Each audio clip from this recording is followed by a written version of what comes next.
Hello and welcome to my channel be positive with Mahendra. दोस्तों, आज हम लोग बात करेंगे राखी के महत्व की, रक्षाबंधन के महत्व की। इससे पहले कि हम लोग आज की बातचीत को शुरू करें, मेरा आपसे निवेदन रहेगा कि प्लीज़ हमारे channel be positive with Mahendra को सब्सक्राइब कर लीजिए और बेल आइकन भी दबा दीजिए ताकि हर नए वीडियो का नोटिफिकेशन सबसे पहले आप तक पहुंचे, क्योंकि हमारे वीडियो आपके जीवन में बहुत इंपॉर्टेंट रोल निभा सकते हैं। तो चलिए आज की बातचीत हम लोग शुरू करते हैं। दोस्तों, राखी, रक्षाबंधन या श्रावणी कर्म, ये सारे इस पूर्णिमा के दिन होते हैं, श्रावण मास की अंतिम तिथि को होते हैं। और इसके ऐतिहासिक महत्व पर ज़्यादा बातचीत करने की आवश्यकता नहीं है, क्योंकि हम सब जानते हैं कि राखी कब से मनाई जाने शुरू हुई थी। जब से सतयुग था तब से इसके बारे में हम लोग पढ़ते आ रहे हैं। भगवान कृष्ण को जो है द्रौपदी ने राखी बांधी थी जब उन्होंने शिशुपाल का वध किया था। तो सुदर्शन चक्र के कारण जब उनकी अंगुली पर चोट लग गई थी तो द्रौपदी ने जो अपने वस्त्र को फाड़ करके एक राखी के रूप में उनकी चोट के ऊपर पट्टी बांधी थी। तो उस रक्षा सूत्र का बदला उन्होंने किस प्रकार से दिया था कि जब कौरवों ने भरी सभा के अंदर द्रौपदी के चीर हरण की कुचेष्टा की थी तो भगवान कृष्ण ने उसके चीर को विस्तार दे करके उनकी प्रतिष्ठा को बचाया था। तो ये एक तरह से हम लोग कह सकते हैं कि ये राखी का जो है उपहार उन्होंने उनको दिया था, अपना धर्म उन्होंने निभाया था। एक भाई का जो धर्म होता है उसका पालन उन्होंने वहाँ पर किया था। राजा बलि को भी एक रक्षा सूत्र में बांध करके वचन लिए गए थे और उन्होंने उस वचनों को निभाया भी था। आज के दौर के अंदर बहन भाई को राखी बांधती है। इसके अलावा घर की जो छोटे बच्चे होते हैं वो बड़ों को राखी बांध देते हैं।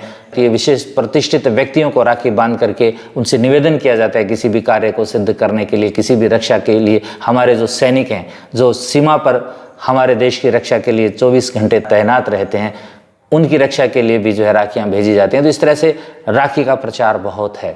लेकिन सवाल ये उठता है कि हम जो हमारे देश की नई पीढ़ी है, क्या उसको सिखा पाए हैं कि राखी का वास्तविक महत्व क्या है।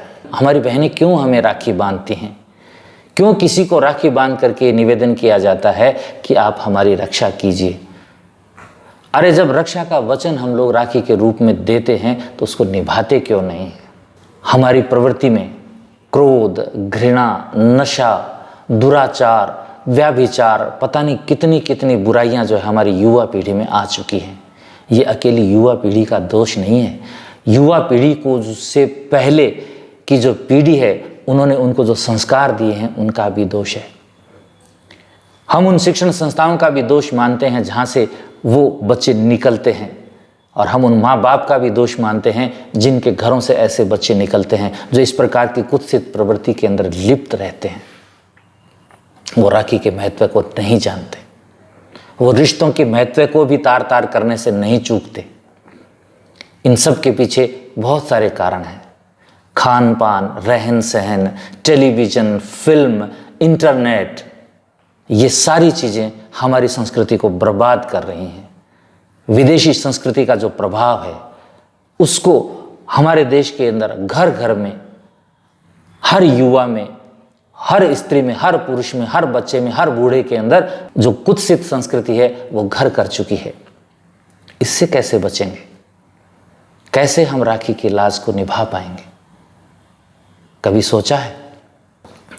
अरे हमारी बेटी, हमारी बहन जब घर से बाहर निकलती हैं तो हम इस बात के लिए चिंतित रहते हैं कि कोई उसे परेशान न करे, कोई उसको उल्टा सीधा ना कहे, कोई उसके साथ छेड़छाड़ न करे। इस बात की चिंता हमें होती है ना।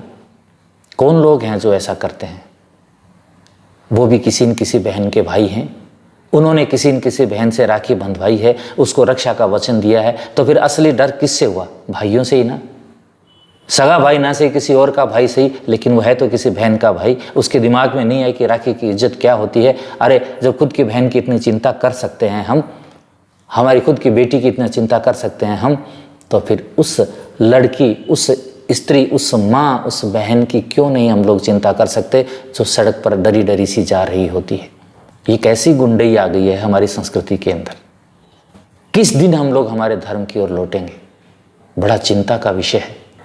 अरे इतिहास इस बात का साक्षी है कि जिसने भी राखी बंधवाई थी, चाहे वो उस धर्म को मानने वाला ना हो, लेकिन उस रक्षा सूत्र की इज्जत को उन्होंने रखा था। आप इतिहास के जानकार हैं, आप इतिहास में पढ़िए, ऐसे अनेक उदाहरण आपको मिल जाएंगे। उस धागे की कीमत समझी गई थी।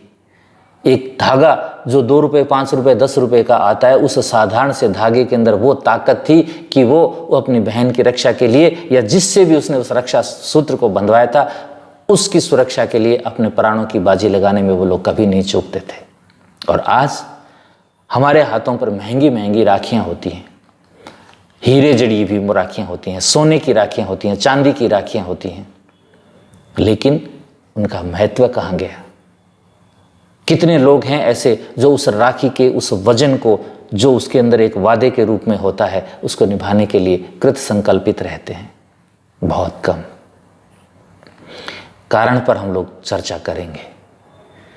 सबसे बड़ा कारण है पश्चिमी संस्कृति। हम अपनी संस्कृति को छोड़कर आज पश्चिमी संस्कृति के आगोश में पूरी तरह से समा चुके हैं। हम धर्म के मार्ग से उतर चुके हैं। हमारे धर्म ने जो चीजें सिखाई थी उनको छोड़ चुके हैं। अरे बहुत सारी संस्कृतियां, बहुत सारे लोग, बहुत बड़े बड़े विद्वान इस देश के, वो क्या कहते हैं कि ईश्वर का कोई अस्तित्व नहीं है। मैं नास्तिक हूं, ऐसा वो बोलते हैं। स्वच्छंदता की ओर वो सबसे ज्यादा लेकर के जाने वाले लोग हैं। बड़ी बड़ी यूनिवर्सिटीज पर उनका कब्जा है।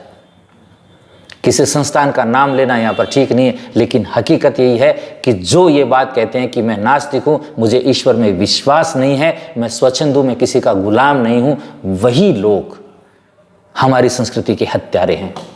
ये बात कहने में मुझे कतई हिचक नहीं है। मेरा ये मानना है कि हमें ईश्वर के अधीन रहना चाहिए। जब हम लोग किसी के अधीन रहना ही नहीं चाहिए। अधीन का मतलब, गुलामी का मतलब ये नहीं है कि आप किसी ऐसे व्यक्ति की गुलामी करें जो आपको नौकरों की तरह काम करे। अरे उस ईश्वर की गुलामी करने में कहाँ बुराई है, जो हमें सिर्फ ये कहता है कि आप सत्य के मार्ग पर चलिए, आप अच्छा कर्म करिए, आप बुरा मत करिए। वो पाप और पुण्य का अंतर हमें सिखाता है। उस ईश्वर को हम लोग क्यों नहीं माने? क्या जरूरत है कि वो हमें हमारे सामने आकर के अपना चमत्कार दिखाए? हमारे मन में बैठाइए ना, अंदर झांकिए ना, हमारी आत्मा से पूछिए ना। जिस दिन हम अपने धर्म को मानेंगे, जिस दिन हम अपनी संस्कृति की ओर लौटेंगे, उस दिन हमारे देश में से बहुत सारी चीजें, दूषित जो वातावरण हमारे यहाँ का बन गया है, वो दूर हो जाएगा। हाँ, ये भी मैं कहना चाहता हूँ कि धर्म के आड़ में बहुत सारे ऐसे लोग हैं जो हमारे धर्म का नाम लेकर के लोगों को ठगते हैं। उनसे भी सावधान रहने की जरूरत है। धर्म गुरु का चोगा पहन करके बहुत सारे लोग भोले भाली जनता को लूटने का काम करता है। उन्हें सबक मिलना चाहिए, उनसे सावचेत रहना चाहिए। लेकिन ईश्वर की सत्ता को स्वीकार करिए और उस संस्कृति को मानिए जो पूर्वजों ने हमें सौंपी थी, जो पीढ़ियों से हमारे चली आ रही है। अरे एकमात्र हमारा देश है जो विश्व गुरु कहलाता था किसी समय, सोने की चिड़िया कहलाता था किसी समय। किसी गांव के अंदर, किसी शहर के अंदर एक बच्चा भी भूखा नहीं सोता था। सबके हिस्से में काम था, सबके हिस्से के लिए अलग अलग दायित्व बंटे हुए थे और उसी दायित्वों के हिसाब से हर व्यक्ति को रोटी मिलती थी, हर व्यक्ति को इज्जत मिलती थी। क्या आपको याद नहीं है कि हमारे गांव की या किसी भी गांव की बेटी की दूसरी जगह जब शादी की जाती थी तो उस गांव का कोई भी परिवार का बंदा, किसी भी परिवार का, किसी भी जात का, किसी भी धर्म का व्यक्ति अगर उस गांव में जाता था तो उस बेटी के पास जरूर जा करके आता था, उसका हालचाल पूछ करके आता था। क्यों? क्योंकि बेटी पूरे गांव की होती थी, पूरे गांव की इज्जत हुआ करती थी। क्या आज ऐसा है?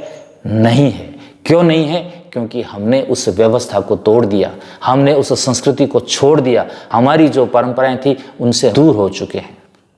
ये जबरन किया गया है हमारे साथ। हमारे अंदर संस्कृति को, जो विदेशी संस्कृति है, उसको थोपा गया है। तो राखी के दिन आज मैं आप लोगों से जो बात कहना चाहता था, मैं यहाँ पर रक्षाबंधन का इतिहास बताने के लिए नहीं आया। मैं आपको ये बताने के लिए यहाँ पर बैठा हूँ कि राखी का वास्तविक महत्व समझिए। राखी महंगी है या 2 रुपये का धागा है या 10 पैसे का धागा है, उसके महत्व की जो महानता है उसको समझिए, उसके मूल्य को समझिए और ऐसा देश बनाने की कोशिश करिए, ऐसा गांव बनाने की कोशिश करिए जहां पर हर बेटी जो है वो स्वच्छंदता के साथ आगे बढ़ सके और वो हंसती खेलती जो घर की रौनक होती है वो पूरे गांव की रौनक बने और अपने बुद्धि से, अपने कौशल से, अपनी शिक्षा से वो इस देश का नाम रोशन करे। हमारे देश की, हमारे गांव की वो बेटियां जो हवाई जहाज उड़ा सकती हैं, जो अंतरिक्ष में जा सकती हैं, जो समुद्र में गोते लगा करके मोती ला सकती हैं, उन्हें डर लगता है गांव की गली में निकलते हुए, क्योंकि हमारे आसपास के लोग आज उस संस्कृति को छोड़ चुके हैं जहां हमारे गांव की बेटियां खिलखिलाती हुई रहा करती थी।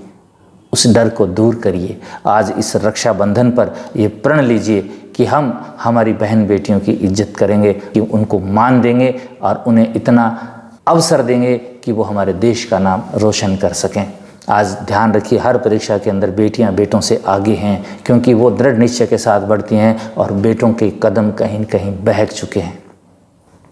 इसलिए आज के दिन यानी इस रक्षाबंधन की सार्थकता तभी होगी जब हम अपनी बेटियों को, बहनों को इज्जत देंगे, मान देंगे और उनको अवसर प्रदान करेंगे। तो आज के लिए इतना ही, मिलते हैं किसी और पॉजिटिव नोट पर। तब तक के लिए खुश रहिए, सुरक्षित रहिए।